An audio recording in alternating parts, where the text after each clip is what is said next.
And tonight I wanted to talk a bit about nudging at scale.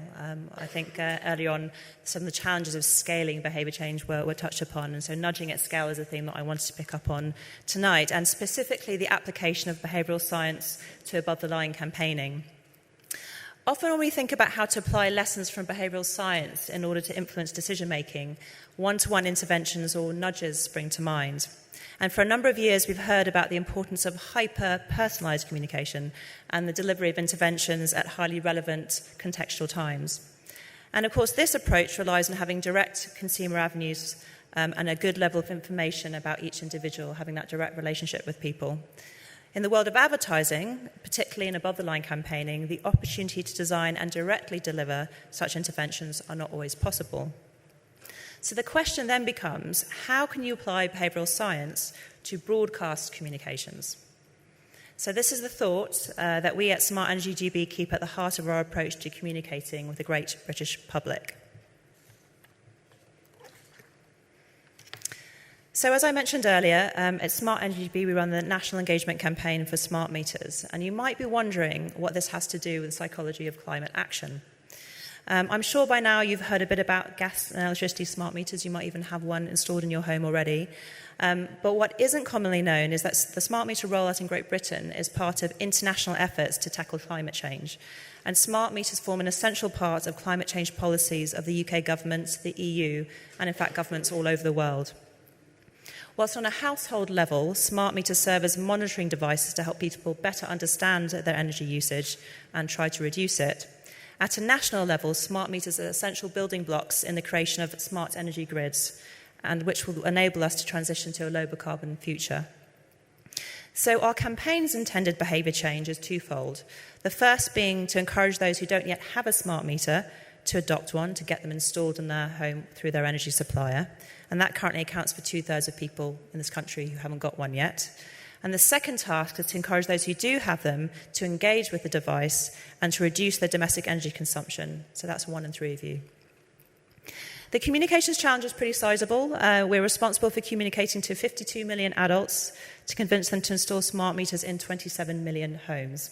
That was the task that was set out for us back in 2013, and I will talk a little bit about what we've done since then. We have no direct consumer relationships as an organisation. We don't own the customer relationship. We're not a supplier. We don't manufacture or provide smart meters to the public ourselves. And we are a fixed live communication body with our own. We don't have customers to call, to email or talk to. So in summary, it's quite a unique task with a familiar set of behavioural hurdles. So as I mentioned, we're trying to engage 52 million adults with a category they inherently find boring. Energy, it's boring. Utilities is a really low interest category, so grabbing people's attention and holding it for long enough to convince them that A, it's good to install a smart meter for their own benefit, but that also it's going to be a benefit to the country is not the most straightforward of tasks. In terms of behavioural barriers, smart meter adoption can be a big ask, and we have a number of hurdles to overcome at a personal level. The first of which is default bias, which I'm sure you're familiar with. That's that behavioural tendency to prefer to keep things just the way they are. Many consumers are comfortable that their current analogue gas and electricity meters that sit in a little box under their stairs or in their cupboard somewhere are perfectly fine, and that the perceived hassle of calling their energy supplier to arrange a smart meter installation is a pretty unattractive prospect. So that's default bias. The second is probably particularly relevant for climate change, that is temporal discounting, whereby present rewards are weighted more heavily than future ones.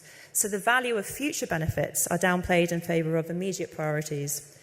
While the long-term benefits of the smart meter rollout may be understood, they alone are not motivating enough to spark a change in behaviour in the short term.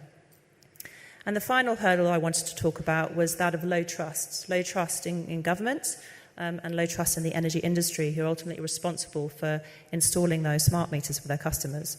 Edelman's 2019 Trust Report named energy among the lowest handful of industries in this study for trust, just ahead of financial services, and that has been the case for some time. So, how to overcome these sizable behavioural hurdles in order to successfully nudge at scale?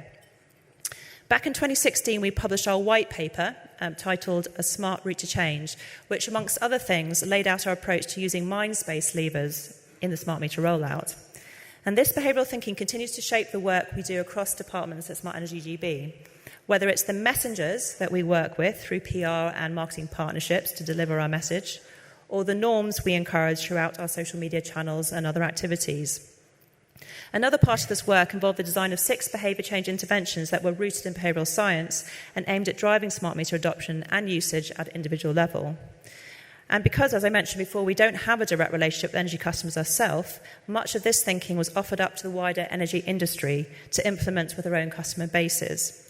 If you're interested in the thinking in this white paper, it's free to download on our website at Smart Energy GB. The paper is called Smart Route to Change, so please do have a look and see if you can find it useful and applicable. So for us, we were excited by the challenge of implementing similar thinking to our core broadcast campaigning to nudge behaviours at a national scale through TV, radio, print, out-of-home and other channels. It was clear to us that for our core advertising campaigns, the strategic idea must itself be rooted in behavioural science. So now I just want to talk about one of the recent campaigns that we ran, in this case, the Save Your Energy For campaign in 2018. And at the heart of this was a framing exercise. We wanted to communicate how much energy could be saved by getting a smart meter, but we knew that communicating 354 kilowatt hours, which is the average annual saving, wouldn't really cut the mustard. Kilowatt hours don't mean a lot to most people, and talking kilowatt hours wouldn't be tangible enough for people to visualise in real terms. So instead, we needed something that would grab the attention in this low interest category, and something that would invite an emotional response to drive action. So we reframed the average energy saving through a series of warm, human stories about powering the things that really matter to people. So you can kind of see on this slide here a few kind of screen grabs from some of the campaigns that we ran.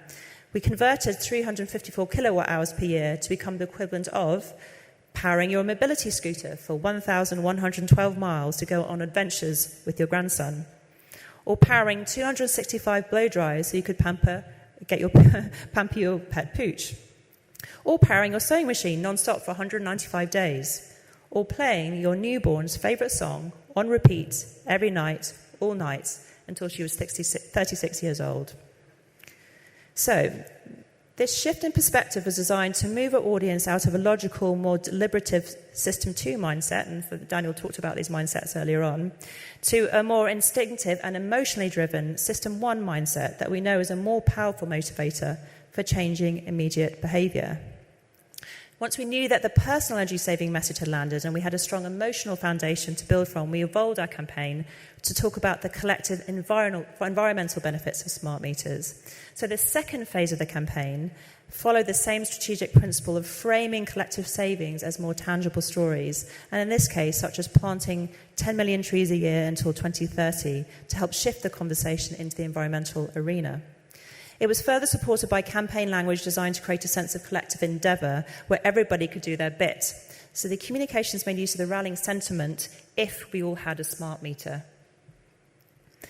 The shift from communicating the personal benefits of smart meters to wider social benefits was a key strategic evolution in the approach to behaviour change for us. Research into the drivers of smart meter adoption showed us that while saving money was the top driver of adoption at a personal level, upgrading the country's energy system and the environmental benefits of a smarter energy system were the second highest ranking in terms of driving people to adopt smart meters. So we found this wider collective messaging to be particularly effective in driving reappraisal among people who are not so interested in adopting smart meters based on personal gain, or for whom the personal benefits are not quite enough. And so communicating both the personal and the macro benefits together continues to be our communication strategy. Save Your Energy For has been a really effective campaign in driving behaviour change, both amongst non-owners and owners. Our results show that among non-owners, we saw a 5% uplift in the proportion of people who said they would request or accept a smart meter from their energy supplier in the next 6 months. Now, a 5% uplift may not sound much, but it equates to 1.8 million extra adults wanting a smart meter as a result of the campaign. And this was particularly significant in a year when negative media stories about the rollout were rife. Throughout 2018, negative PR impressions related to smart meters averaged 36 million per week, which posed its own set of challenges and meant the campaign had to work even harder to shift both attitudes and behaviour. But perhaps even more encouragingly was our econometric modelling that showed that among those who had already had a smart meter, the Save Your Energy For campaign drove significant uplifts in the proportion of people who actively manage their energy that they use at home. So, in summary, to tackle apathy and short-termism, we reframed energy saving through warm human stories that trigger System 1 responses, and then scaled up that idea to create a collective sense of environmental responsibility.